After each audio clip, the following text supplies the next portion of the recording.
Honorable Sali, Honorable Datlas. Thank you, Mr. Chair. And I want to greet all of you and say thank you very much for being here today. And Your Excellencies, ambassadors, and the Excellencies, the traditional leaders, all protocol observed, you are welcome. I want to speak to one of the first speakers from Controlesa, our Khosi at the back there. You know, the first thing that we must say is that South Africa is in the middle of transition.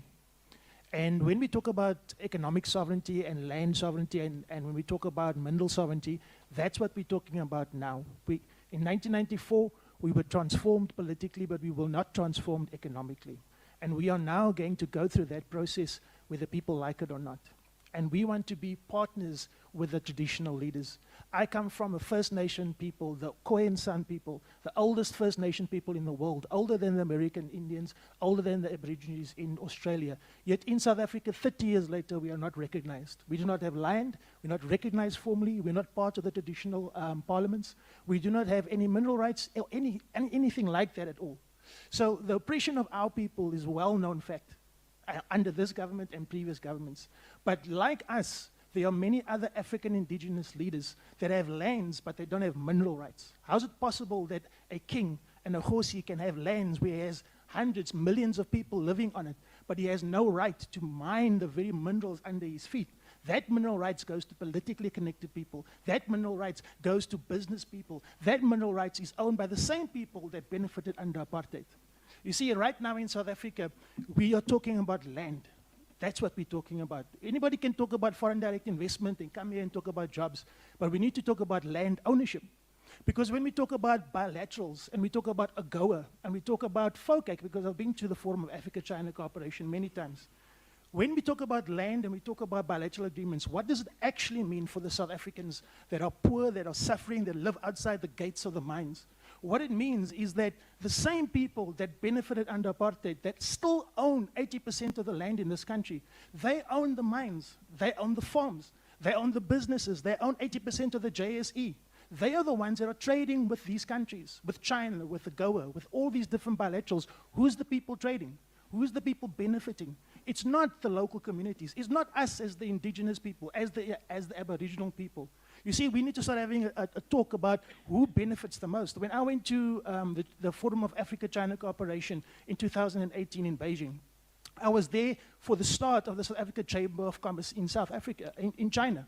And you know what? Out of the 45 members that registered that organization, there was not one black organization. There was not one black company. There was not one Aboriginal indigenous person there.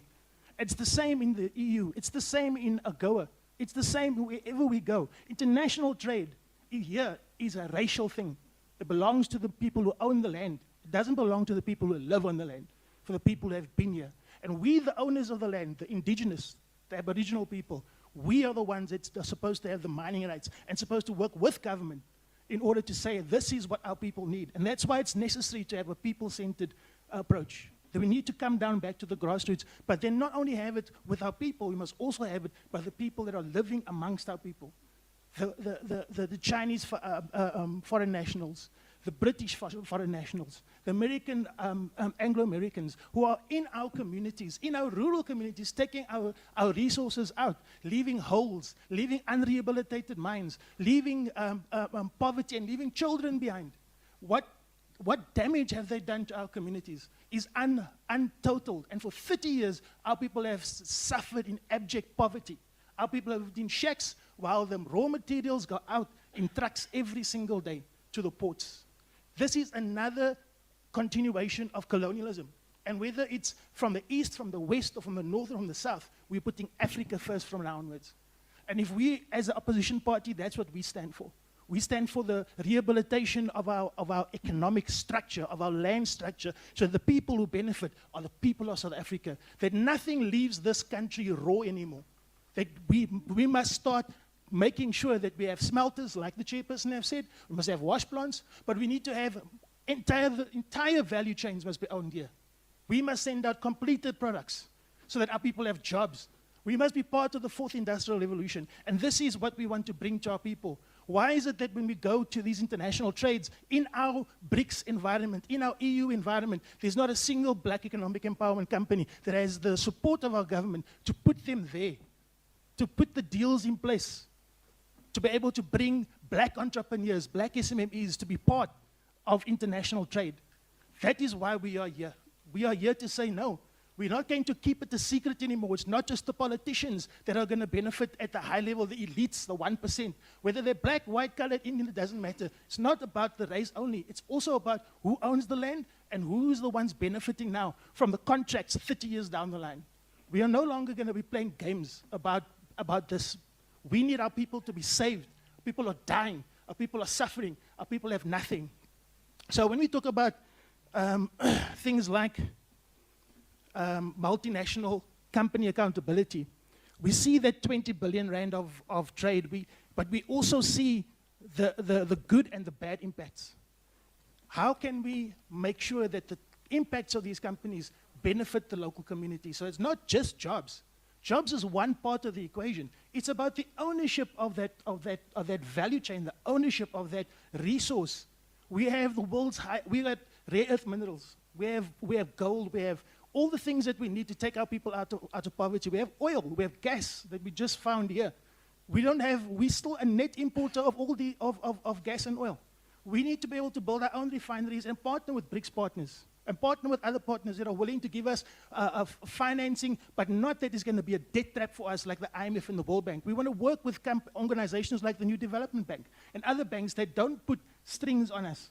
They don't tell us that we must put austerity measures. We were just asked, why do we close the embassies by Khosi? Why do we close so many embassies? Why are we looking so bad out there? Can I tell you why? Because the IMF and the World Bank tells our government, you took money from us, but you must now do this, do that, do that. Close your embassies, do this. Austerity measures, cut budgets. So instead of helping us through bringing trade and economic development to our people, this government is choosing to obey foreign finance and they are the ones dictating our policy. No, we can't allow that anymore. We need to put the policy of our people ahead of everything else. We need to make sure that the horses have a voice, have a standard. They are the fourth institution of this country. They were here long before this government. There was no borders here. Borders were between us and other countries were drawn by white men in the 1800s, called the Scramble for Africa. They carved this country up and left us divided. Now we need to bring ourselves together and work together. And as Africans, we must stand together for African economic sovereignty. So, Mr. Chair, I think when it comes to this process that we're doing, it's the best process that we can possibly have. Because this is the place where we can actually talk the truth. And we must have an understanding that whether it is international relations or whether it's mineral rights, it needs to speak to the needs of the people. It needs to speak to the upliftment of our people. We can't blame China or America or anybody else for what they're doing in terms of taking our resources. No, we must blame our government because we get what we allow.